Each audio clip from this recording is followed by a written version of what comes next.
Hello, intrepid readers. It's time for the video version of last week's blog. Yay! Here I am, not really in the mood to be doing all the Wednesday things I have to do today, but it's Wednesday, so I have to do them. I'm wearing this shirt. It says Molokai time.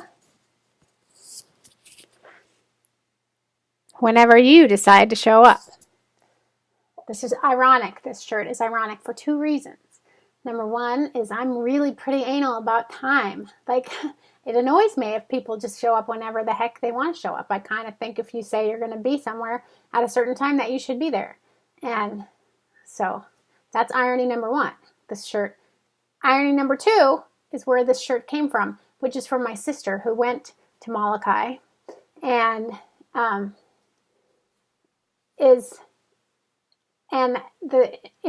the irony, I guess, is that I have never even been there. I live in San Diego, and I know no other people in this area, including kids who haven't been to Hawaii at least 3 or 4 times. We have never been to Hawaii. We've never. One of these days, I don't know. Are you sorry for me? Do you empathize with me? How about this? I'm getting over a nasty cold, which you guys all know. But because of the cold, I guess, I now have a canker sore in the roof of my mouth, which happens on occasion because I have herpes virus, I guess, in my system. And I'm also feeling a little bit of that tingling feeling about cold sores when you feel it on your lips. I'm hoping that the Abreva thing I've been putting on there is going to fix it, but I don't know. So, are you empathizing with me yet? No?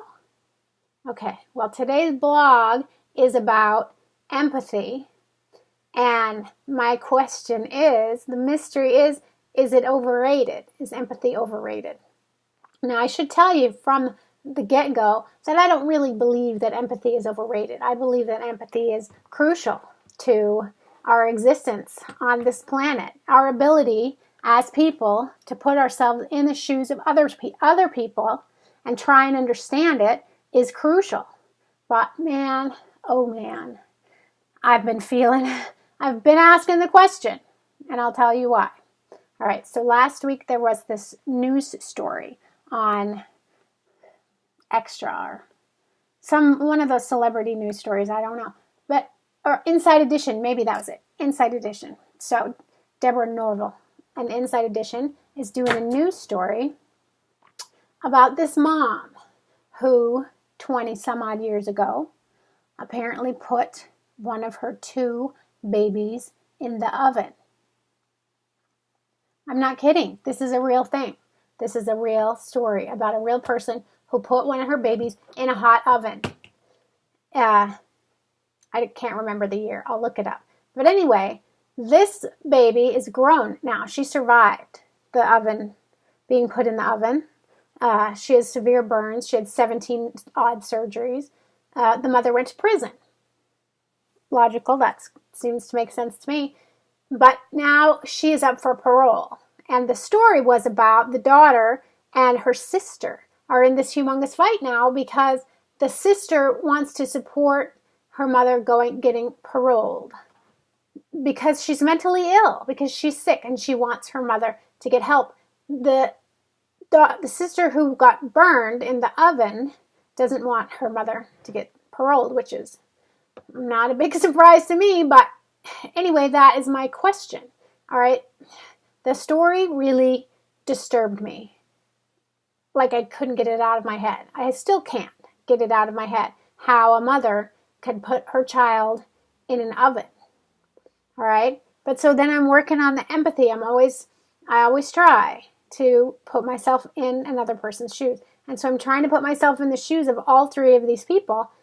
And I think I'm doing okay with it. The mother, I think she's sick and probably didn't know what she was doing and she needs help. I agree with that. I can see why the one daughter who didn't get burned would want that to happen because it's her mother. And parent-child relationships are super complicated, and we tend to love our parents even if they behave really badly. And So I can see why that daughter is that way. I can also see why the daughter who got burned is like, no, excuse me, don't care how sick she was. She burned me and put me in an oven. It's like my Hansel and Gretel nightmare. I don't know. I can't deal with it. So it hurts my head. It hurts my head to do that. So my question is, just because you can empathize with the parties in the situation, does that mean you should excuse any of them?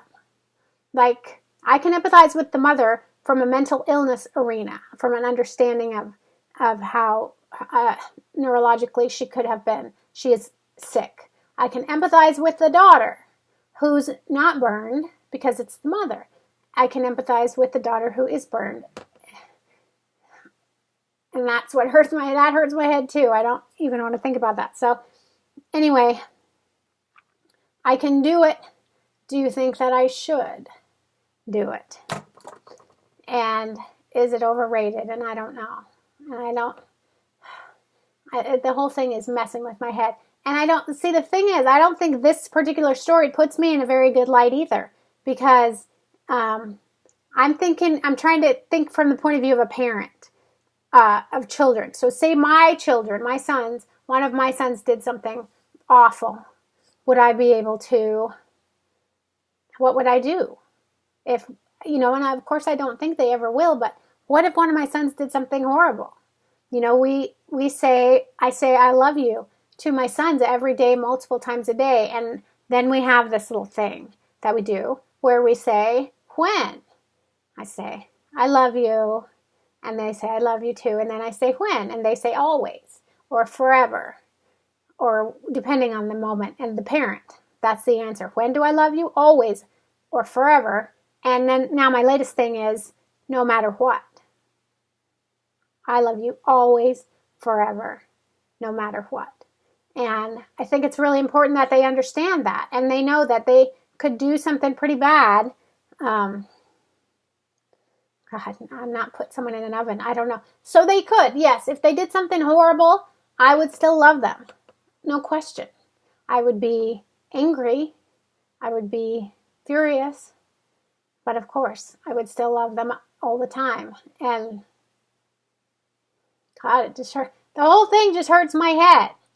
Right? And it puts me in a bad light, like I said before, because when I'm being empathetic to these stories, I'm putting myself in the position of each person, and so I'm having to sit there and admit I get all worked up, not just because I feel bad for these people, even though I do, but because getting in their shoes means I have to consider that something like this could happen to me and mine, and that is selfish and scary, and it's not empathetic. That's self-centered. But that's another reason that it's hurting my head right now, because I'm thinking about getting burned is one of my biggest fears. I don't know why, but I think that would be the most horrible thing, the most horrible kind of pain, to be burned. And I can't imagine being put in an oven where God, it hurts my head. So I don't, trying to move the page so that I can get to the ending here. So that's why, for this conundrum, I'm questioning whether empathy is overrated. I don't even want to contemplate the mystery of this question anymore today, because I still have to figure out a way to quit perseverating about a mother who can put her child in an oven. I think this idea might have to be continued next week. Like, I have some examples of when empathy got me into some trouble. And so maybe that will be next week's topic. I'm going to try and stop thinking about it now because I really need a nap. But I'd love to hear your views on the subject. So until next time, stay mystified. And then I have to go down to the thing and push the button in the right way. Okay, stay mystified.